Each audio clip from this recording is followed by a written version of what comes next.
जय हिंद साथियों, स्वागत है आप सभी का जीएस एक्सपर्ट हब के ऑफिशियल यूट्यूब चैनल पर। दोस्तों, आज मैंने आपसे वादा किया था कि आज से वीडियो री एग्ज़ाम 2018 में जो महत्वपूर्ण जीके और जीएस के प्रश्न आते हैं उनकी एक प्रश्नावली मैं आपके सामने लेकर आऊँगा। लेकिन सबसे पहले मैं कवर करूँगा बैक ईयर में आए हुए प्रश्न पत्रों से पूछे गए प्रश्नों में, यानी कि वर्ष 2016 में जो वीडियो का एग्ज़ाम हुआ था उस प्रश्न पत्र में जीएस के जितने प्रश्न थे आज मैं उसे कवर कराऊँगा। और इसके बाद मेरे दोस्तों मैं 2018 में जो जीएस के प्रश्न आए थे वीडियो एग्ज़ाम में उसे कराऊंगा और अंत में हम संभावित प्रश्नों की प्रश्नोत्तरी वाली श्रृंखला देखेंगे। अगर आप मेरे साथ जुड़े हैं तो मैं आपको विश्वास दिलाता हूं कि जीएस के जो 50 प्रश्न हैं उसमें 50 में 45 कराने का हुनर मेरे अंदर है। और मैं पिछली बार वीडियो एग्ज़ाम में सेलेक्टेड भी था वर्ष 2018 में, जिसमें मैंने अपना डॉक्यूमेंट वेरिफिकेशन कराया था और परीक्षा निरस्त हो गई थी, आप सभी को पता ही है। तो आप लोग इसके लिए निश्चिंत रहें, मुझे पता है कि 50 प्रश्नों में 45 प्रश्नों की श्रृंखला कैसे कवर करनी है। साथ ही साथ मैं आपको बता दूं कि मैं आपके लिए बहुत ही जल्द हिंदी से संबंधित प्रश्नोत्तरी की श्रृंखला लेकर आऊँगा। जैसा मैंने ये श्रृंखला शुरू की है कि पहले मैं आपके लिए जीएस का पोर्शन ले आऊँगा, उसी प्रकार 2016 में जो वीडियो एग्ज़ाम में पूछा गया प्रश्न था हिंदी का वो लेकर आऊँगा, फिर 2018 में, और उसके बाद 2023 एग्ज़ाम में जो संभावित प्रश्नों की प्रश्नोत्तरी होगी उसको लेकर आऊँगा। तो बिना समय गंवाए आइए शुरू करते हैं आज की श्रृंखला। और पहला प्रश्न जो 2016 में जीएस से पूछा गया था वो क्या था? वो यही था, विश्व में वर्ष 2016 और 17 के रक्षा बजट पर भारत का विभिन्न देशों की तुलना में कौन सा स्थान है? तो उस समय बच्चा जो 2016 और 17 का रक्षा बजट था विश्व के संदर्भ में, अगर हम भारत की बात करते हैं तो उस समय इसका जो स्थान था बच्चा वो था चौथा स्थान। तो सही उत्तर क्या हो जाएगा? ऑप्शन बी, यानी कि चौथा स्थान था। इस बात का विशेष ध्यान रखिएगा कि वर्ष 2016 और 17 में जो रक्षा बजट पास हुआ वह विश्व में पास होने वाले रक्षा बजट का 4वें स्थान पर था भारत। इतना बड़ा रक्षा बजट था। 2017-18 में फिर से रिकॉर्ड कायम करते हुए रक्षा बजट लाया गया था 2,74,000 करोड़ का मेरे बच्चों। इसी के साथ अगला प्रश्न देखते हैं। दूसरा प्रश्न पूछा गया था कि पानीपत का द्वितीय युद्ध किनके बीच लड़ा गया? तो मेरे बच्चों आप सभी को पता है पानीपत का द्वितीय युद्ध कब लड़ा गया था? तो ये लड़ा गया था 5 नवंबर 1556 को। ये कब लड़ा गया था? 5 नवंबर 1556 को अकबर और हेमू के बीच। तो सही उत्तर हो जाएगा ऑप्शन बी। बढ़ते हैं अगले प्रश्न की तरफ। तीसरा प्रश्न आपसे पूछा गया है, किस भारतीय खिलाड़ी ने वर्ष 2016 की ओलंपिक प्रतियोगिता में बॉक्सिंग खेल हेतु योग्यता प्राप्त की है? देवेंद्र सिंह, विजेंद्र सिंह, शिवा थापा या दिनेश कुमार?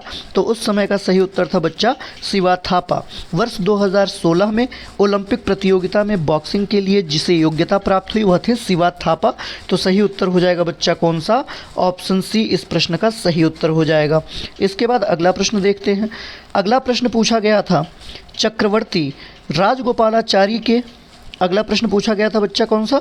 अगला प्रश्न था चक्रवर्ती राजगोपालाचारी से पूर्व भारत के गवर्नर जनरल कौन थे? बहुत ही आसान प्रश्न पूछा गया था और आप सभी जानते हैं इसका सही उत्तर हो जाएगा ऑप्शन ए, लॉर्ड माउंटबेटन। स्वतंत्र भारत के प्रथम गवर्नर जनरल सी राजगोपालाचारी आप सभी जानते हैं। उससे पहले जो गवर्नर जनरल थे वो थे लॉर्ड माउंटबेटन। तो सही उत्तर कौन सा हो जाएगा बच्चा? Option A. इसी के साथ बढ़ते हैं अगले प्रश्न की तरफ। अगला प्रश्न पूछा गया था, पृथ्वी की संरचना में रासायनिक लौह तत्व यानी आयरन की कितनी मात्रा होती है? तो ये लगभग 32 से 35% होती है मेरे बच्चों। तो सही उत्तर हो जाएगा ऑप्शन डी। छठवां प्रश्न क्या पूछा गया था वर्ष 2016 में जीएस से? वो था वर्ष 2011 की जनगणना के आधार पर उत्तर प्रदेश राज्य की जनसंख्या घनत्व क्या है? और आप सभी जानते हैं कि प्रत्येक एग्जामिनेशन जो कि उत्तर प्रदेश में कंडक्ट होता है उसमें 2011 की जनगणना बहुत महत्वपूर्ण है। और जनगणना से संबंधित महत्वपूर्ण फैक्टरों के लिए मैं एक अलग वीडियो आपके लिए बना दूंगा, जहां से आप एक ही वीडियो में जनसंख्या के सभी मूलभूत तत्वों की जानकारी प्राप्त कर पाएंगे। तो बच्चा वर्ष 2011 की जनगणना के आधार पर उत्तर प्रदेश राज्य की जनसंख्या घनत्व कितनी है? 828 प्रति वर्ग किलोमीटर। सही उत्तर हो जाएगा ऑप्शन सी। बढ़ते हैं अगले प्रश्न की तरफ। अगला प्रश्न जो पूछा गया था वो यही था कि उत्तर प्रदेश राज्य का वर्ष 2016-17 का वार्षिक बजट अनुमान वर्ष 2015-16 के वास्तविक बजट अनुमान की तुलना में कितने प्रतिशत अधिक हुआ था। तो ये उस समय बहुत ही आसान प्रश्न था और आप सभी जानते हैं कि अगर आप बजट के सत्र को पूछा जाता है एग्ज़ाम में तो कंपैरिजन बहुत ज़्यादा प्रभावी होता है, तुलनात्मक प्रश्न बहुत ज़्यादा पूछे जाते हैं। और 15 और 16 के साथ 16-17 का कंपैरिजन किया जाए तो उस समय का जो बजट अधिशेष था वह था 14.61%, यानी 2015-16 से जो 2016-17 का बजट पास किया गया वह 14.61% अधिक था। और जब आप 2018 और 19 की बात करते हैं, यानी 2016-17 का कंपैरिजन जब आप 18-19 से करते हैं मेरे बच्चों, तो ये कितना अधिक था, तो आप कहेंगे 11.4%। ठीक है, तो सही उत्तर ऑप्शन सी था। बढ़ते हैं इसी के साथ अगले प्रश्न की तरफ।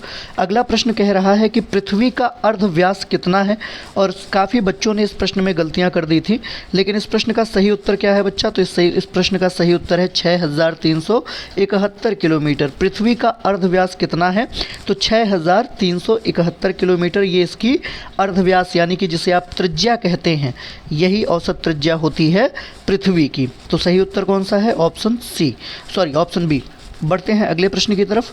अगला प्रश्न क्या पूछा गया है, उत्तर प्रदेश राज्य में किस जनपद में लिंगानुपात सबसे अधिक है। और इसके लिए मुझे बताने की ज़रूरत तो है नहीं कि उत्तर प्रदेश राज्य के किस जिले में लिंगानुपात सर्वाधिक है, तो आप सभी जानते हैं जौनपुर में लिंगानुपात कितना है बच्चा, तो 1024। अगर आप गोरखपुर की बात करते हैं तो वर्ष 2011 की जनगणना के अनुसार गोरखपुर का लिंगानुपात है 944। अगर देवरिया के लिंगानुपात की बात की जाए तो ये है 1017, और अगर बात किया जाए आजमगढ़ का तो ये है 1019। तो सही उत्तर कौन सा हो जाएगा, ऑप्शन डी जौनपुर, जिसमें लिंग अनुपात 1024 है। अगले प्रश्न की तरफ बढ़ते हैं बच्चा। अगला प्रश्न क्या पूछा गया था, निम्न में से किसने उत्तर प्रदेश राज्य के राज्यपाल का पदभार कभी नहीं संभाला है। तो इस प्रश्न का उत्तर बहुत ही आसान है बच्चा, ऑप्शन ए चंद्रभानु गुप्ता जी ने कभी भी उत्तर प्रदेश के राज्यपाल पद का निर्वहन नहीं किया है मेरे बच्चों, कभी भी निर्वहन नहीं किया है। जबकि जब आप हारमस जी पोरसा मोदी की बात करते हैं तो 1954 से 52 उन्होंने देखा था, जिसे आप एचपी मोदी कहते हैं। इनका कार्यकाल 1945 से 1952 तक था। कन्हैया लाल मणिकलाल मुंशी की बात करें तो 1952 से 1957 तक का कार्यकाल, और श्री बुरगुला रामकृष्ण राव की बात करें तो वर्ष 1960 से 1962 तक वो उत्तर प्रदेश के राज्यपाल रह चुके थे। ठीक है बच्चा, इसी के साथ अगला प्रश्न पूछा गया था, किस आंदोलन के लिए महात्मा गांधी द्वारा करो या मरो का नारा दिया गया था। पूर्ण स्वराज आंदोलन, भारत छोड़ो आंदोलन, डांडी मार्च सत्याग्रह, या फिर नमक आंदोलन, या फिर खिलाफत आंदोलन। तो इस प्रश्न का जो सही उत्तर था मेरे भाई वो कौन सा था, वह था ऑप्शन बी, भारत छोड़ो आंदोलन में महात्मा गांधी के द्वारा करो या मरो का नारा दिया गया था, जिसका अर्थ भी पूछा जाता है कभी कभी एग्जाम में। तो करो या मरो का अर्थ था भारत की जनता देश की आज़ादी के लिए हर तरह का प्रयत्न करे, यही था नारा करो या मरो का। और आप सभी जानते हैं भारत छोड़ो आंदोलन 8 अगस्त 1942 को अखिल भारतीय कांग्रेस की बैठक बम्बई के ग्वालियर टैंक से प्रारंभ हुई थी, जहां कुछ संशोधन के बाद भारत छोड़ो आंदोलन को स्वीकार कर लिया गया था, और 9 अगस्त की भोर में ही ऑपरेशन 0 आवर चला दिया गया था अंग्रेजों के द्वारा, जिसके तहत जितने भी कांग्रेस के कार्यकर्ता थे उन्हें गिरफ्तार कर लिया गया, लेकिन यह आंदोलन रुका नहीं। इसी के साथ अगला प्रश्न देखते हैं, अंतर्राष्ट्रीय महिला दिवस कब मनाया जाता है मेरे बच्चों। तो अंतर्राष्ट्रीय महिला दिवस मनाया जाता है प्रत्येक वर्ष 8 मार्च को। तो सही उत्तर कौन सा हो जाएगा, ऑप्शन ए। और महिला दिवस क्यों मनाया जाता है, तो ये तो आप सभी जानते हैं कि महिलाओं को उनकी क्षमता, सामाजिक, राजनीतिक और आर्थिक तरक्की दिलाने तथा उन महिलाओं को याद करने का दिन है जिन्होंने महिलाओं को उनके अधिकार दिलाने के लिए अथक प्रयास किए, जैसे सरोजनी नायडू जी हो गई, राजकुमारी अमृता पाल जी हो गई, इन लोगों की स्मृति में। अगला प्रश्न क्या पूछा गया था, किस ग्रह को लाल ग्रह के नाम से जाना जाता है। और मेरे ख्याल से इस प्रश्न का उत्तर तो हर बच्चे को पता होगा, और यूपी SSSC का बहुत ही चहेता प्रश्न है ये। तो किस ग्रह को आप लाल ग्रह के नाम से जानते हैं, तो सही उत्तर हो जाएगा ऑप्शन ए, मंगल ग्रह को। इसी के साथ अगला प्रश्न देखते हैं। अगला प्रश्न पूछा गया है, आर्य समाज की स्थापना किसके द्वारा की गई थी। तो आपको याद होगा वर्ष 1975 में स्वामी दयानंद सरस्वती के द्वारा स्थापित किया गया था आर्य समाज। और आर्य समाज की स्थापना का उद्देश्य क्या था? धार्मिक, सामाजिक व राजनीतिक रूप से पूरे देश को एक सूत्र में बांधना और उसके बाद अंग्रेजों के प्रभुत्व को समाप्त करना। अगला प्रश्न बढ़ते हैं। अगला प्रश्न पूछा गया था, उत्तर प्रदेश राज्य में उर्दू को द्वितीय राजभाषा कब घोषित किया गया? तो इसका सही उत्तर है ऑप्शन सी, वर्ष 1989 में। वर्ष 1989 में उर्दू को उत्तर प्रदेश राज्य का दूसरा राजकीय भाषा घोषित किया गया था। इसी के बाद अगला प्रश्न पूछा गया था, निम्न में से कौन सा स्थान स्टील निर्माण से संबंधित नहीं है? जमशेदपुर झारखंड, बर्नपुर पश्चिम बंगाल, झरिया झारखंड या दुर्गापुर पश्चिम बंगाल? तो इस प्रश्न का सही उत्तर कौन सा था? Option C. यहाँ पर ऑप्शन सी झरिया झारखंड की बात की जाए तो झरिया झारखंड स्टील निर्माण के लिए नहीं बल्कि कोयला उत्खनन के लिए जाना जाता है मेरे बच्चों। झरिया झारखंड किसके लिए? कोयला के लिए जाना जाता है या कोयला उत्पादन के लिए जाना जाता है। इसके बाद अगला प्रश्न पूछा गया था, उत्तर प्रदेश राज्य में निम्न में से किस लोकायुक्त का कार्यकाल सर्वाधिक रहा है? यानी कि उत्तर प्रदेश में कौन सा लोकायुक्त सबसे अधिक समय तक कार्यरत था? तो इसका सही उत्तर है ऑप्शन सी, न्यायमूर्ति एन.के. मेहरोत्रा। सबसे अधिक समय तक लोकायुक्त के पद पर कौन था? तो न्यायमूर्ति एन.के. मेहरोत्रा जी ने अपनी सेवा दी है सबसे अधिक समय तक। 16 मार्च 2006 से लेकर 30 जनवरी 2016 तक लगातार 10 वर्षों का शासनकाल रहा है इनका, जो कि सबसे लंबा माना जाता है अभी तक के लोकायुक्तों के कार्यकाल के हिसाब से। अगला प्रश्न जो पूछा गया था वह था, भारत का राष्ट्रीय चिन्ह कहाँ से लिया गया है?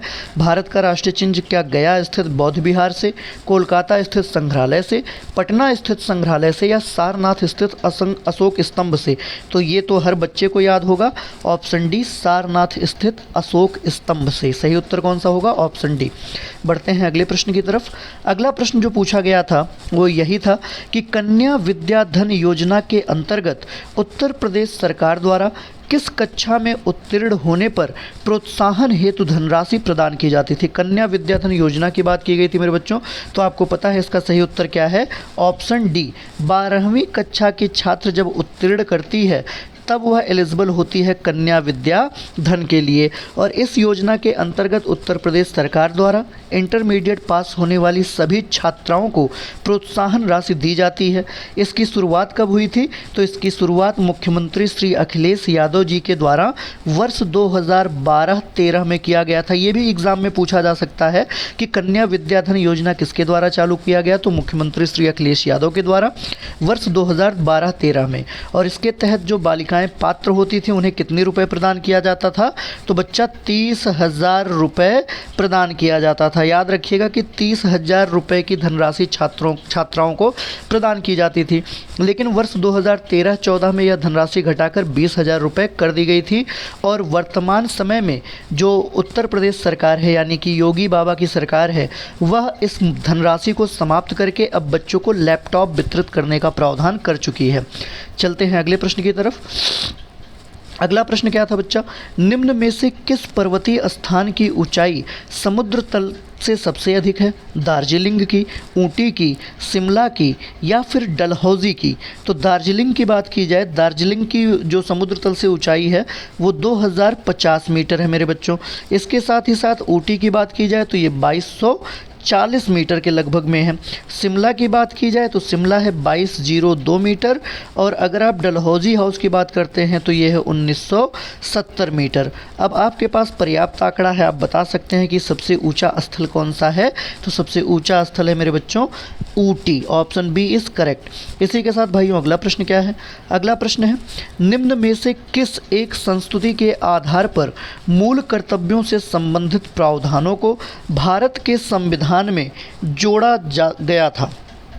यानी कि मूल कर्तव्यों से संबंधित प्रावधानों को भारत के संविधान में किसके संस्तुति पे जोड़ा गया? बलवंत राय मेहता समिति, आप जानते हैं पंचायती राज व्यवस्था के लिए है। स्वर्ण सिंह समिति की बात की जाए तो स्वर्ण सिंह समिति ही वह समिति थी जिसने 42वें संविधान संशोधन में संस्तुति की थी इसकी। और 42वें संविधान संशोधन अधिनियम 1976 के द्वारा मूल कर्तव्यों को भारत के संविधान में जोड़ दिया गया। तो सही उत्तर हो जाएगा ऑप्शन बी। बढ़ते हैं अगले प्रश्न की तरफ। अगला प्रश्न है, वर्ष 2016 में सर्वश्रेष्ठ वृत्त चित्र श्रेणी में किसने ऑस्कर प्राप्त किया था? AR रहमान ने, आसिफ कबाड़िया ने, दीपा मेहता ने या आर बाल्की ने? तो इस प्रश्न का सही उत्तर कौन सा है मेरे बच्चों? इस प्रश्न का सही उत्तर है ऑप्शन बी, आसिफ कबाड़िया ने। आसिफ कबाड़िया ने वृत्तचित्र श्रेणी में ऑस्कर प्राप्त किया था वर्ष 2016 में। और याद होगा कि दो लोगों को ये श्रेय दिया गया था, एक तो आसिफ कबाड़िया जी थे और दूसरे थे जेम्स ग्रे रीस। इन दोनों लोगों को सर्वश्रेष्ठ वृत्तचित्र की श्रेणी में फिल्म एमी के लिए ये पुरस्कार दिया गया था। याद रखिएगा, फिल्म का नाम था एमी और दो लोगों को इस श्रेणी में पुरस्कार दिया गया था, एक थे आसिफ कबाड़िया, दूसरे थे जेम्स ग्रे रीस। इन दोनों लोगों को प्रदान किया गया था। अगला प्रश्न जो 2016 में पूछा गया था वो था, हाल ही में समाजवादी सरकार द्वारा उत्तर प्रदेश राज्य में वृद्धावस्था पेंशन की धनराशि कितने से बढ़ाकर कितनी कर दी गई है? और बहुत ही आसान था, चर्चित मुद्दा था, क्योंकि पहली बार वृद्धों के पेंशन में कुछ बढ़ोतरी की गई थी। इस प्रश्न का सही उत्तर है बच्चा ऑप्शन बी, 300 रुपये से बढ़ाकर 400 रुपये प्रतिमाह कर दिया गया था समाजवादी पेंशन, वृद्धावस्था पेंशन की धनराशि। तो याद रखिएगा, 2016 में 300 से 400 प्रतिमाह किया गया था वृद्धावस्था पेंशन की धनराशि। वर्तमान समय में ये बंद है। अगले प्रश्न की बात की जाए तो अगला प्रश्न था, वर्ष 2015 का भारत के राष्ट्रीय खेल के लिए अर्जुन पुरस्कार किसे दिया गया? यानी वर्ष 2015 का अर्जुन पुरस्कार किसे दिया गया? श्रीजेश रविंद्रन को, अभिलाष महात्रे को, बबीता कुमारी को या सतीश शिवलिंगम को? तो इस प्रश्न का सही उत्तर था बच्चा ऑप्शन ए, श्रीजेश रविंद्रन को यह दिया गया था पुरस्कार। वर्ष 2015 में अर्जुन पुरस्कार श्रीजेश रविंद्रन को दिया गया था। और ये क्या खेलते हैं बच्चा? राष्ट्रीय खेल की बात की जाए तो हॉकी के लिए अर्जुन पुरस्कार दिया गया था श्रीजेश रविंद्रन जी को। ठीक है बच्चों, तो इसके बाद अगला प्रश्न क्या पूछा गया था? अगला प्रश्न जो आयोग ने पूछा था वह था, निम्न में से कौन सा सुमेलित नहीं है और ये रचना है और रचना के रचनाकार हैं? तो सही बात है, बाबरनामा की बात की जाए तो बाबरनामा की रचना बाबर ने की थी। शाहजहांनामा की बात की जाए तो शाहजहांनामा की जो रचना हुई थी वो मोहम्मद ताहिर इनायत खां के द्वारा किया गया था, ये भी सही मिलाया गया है। हुमायूंनामा की बात की जाए तो हुमायूंनामा हुमायूं ने नहीं बल्कि इनकी बहन गुलबदन बेगम ने लिखा था। किसने लिखा था? गुलबदन बेगम जी के द्वारा, जो कि हुमायूं की बहन थी, उनके द्वारा हुमायूंनामा लिखा गया। और तुजुक जहांगीरी की बात की जाए तो इसे प्रारंभ किया था जहांगीर ने, लेकिन इसे समाप्त किया था उन्हीं के लेखक मोतबिंद खान के द्वारा। याद रखिएगा, तुजुक जहांगीरी का प्रारंभ जहांगीर ने किया था, जो उसकी आत्मकथा थी, लेकिन वह उसे पूरा नहीं कर पाया। इसकी आत्मकथा को पूरा किया था मोतबिंद खान ने, जो कि इसका सलाहकार भी था। मोतबिंद खान ने तुजुक जहांगीरी को पूर्ण किया था। अगला प्रश्न क्या पूछा गया था? अगला प्रश्न पूछा गया था, भारतीय संविधान के किस अनुच्छेद 368 का संबंध किससे है? वित्त आयोग के गठन से, संविधान संशोधन प्रक्रिया से, आपातकालीन उपबंध से या निर्वाचन आयोग के गठन से? तो 368 का संबंध भाग 20 के संविधान संशोधन प्रक्रिया से संबंधित है। सही उत्तर हो जाएगा बच्चा ऑप्शन बी। इसी के साथ बढ़ते हैं अगले प्रश्न की तरफ। अगला प्रश्न जो पूछा गया था, किसी कंप्यूटर में कौन कौन सी कंप्यूटर कुंजी दबाने से संपूर्ण आलेख का चयन किया जाता है? यानी कि जितना मैंने यहाँ पर लिखा है पीपीटी में, इसका पूरा चयन करना हो तो मैं क्या दबाऊंगा? कंट्रोल ऑल दबाऊंगा, CA, यानी कि कंट्रोल ऑल दबाऊंगा। और जैसे ही मैं कंट्रोल ऑल दबाऊंगा तुरंत ही सारा का सारा मैं चयन कर लूँगा। तो सही उत्तर हो जाएगा ऑप्शन बी। बढ़ते हैं अगले प्रश्न की तरफ। अगला प्रश्न पूछा गया था, बाइनरी संख्या 1011 का दशमलव समतुल्य क्या होगा? तो 1011 के समतुल्य की बात करें तो हम पीछे से शुरू करते हैं बच्चा। पहले क्या होगा? एक, यहाँ पर ध्यान से देखिएगा, जब बाइनरी नंबर निकालते हैं तो 1 पे गुड़े 2 पे घाते 0, फिर प्लस करते हैं 1 पे गुड़े 2 पे घाते 1, फिर 1 पे गुड़े 2 पे घाते 2। इस प्रकार से करने से इसका जो समतुल्य आता है 1 + 3 + 0, 1 + 2 + 0 + 8, यानी कि 11 आता है। सही उत्तर हो जाएगा ऑप्शन सी। इसके लिए मैं एक विस्तृत वीडियो बनाऊंगा बाइनरी के लिए, जो बहुत ही आसान लगेगी आपको, बशर्ते अभी देखने में थोड़ी सी कठिन लग सकती है। इसका एक बहुत ही अच्छा प्रारूप है जो मैं आपको एक वीडियो में अलग से बता दूंगा। इसके बाद अगला जो प्रश्न पूछा गया था वो ये था कि निम्नलिखित में से क्या कंप्यूटर प्रणाली से संबंधित नहीं है? PPP, प्राइवेटाइजेशन, पार्टनरशिपिंग एंड प्रोप्राइटिंग, क्या ये संबंधित नहीं है? इसे पावर पॉइंट प्रेजेंटेशन भी बोला जाता है। एफटीपी फाइल ट्रांसफ़र प्रोटोकॉल होता है। यूआरएल की बात की जाए तो यूनिफॉर्म रिसोर्स लोकेटर होता है। ईपीएफ की बात की जाए तो ये होता है कर्मचारी भविष्य निधि, आपको पता ही होगा।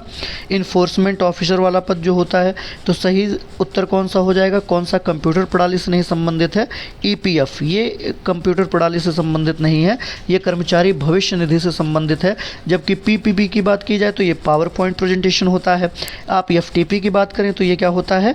ये होता है फाइल ट्रांसफ़र प्रोटोकॉल। आप यूआरएल की बात करते हैं तो यूनिफॉर्म सर्विस लोकेटर होता है, ये यूआरएल रिसोर्स लोकेटर होता है।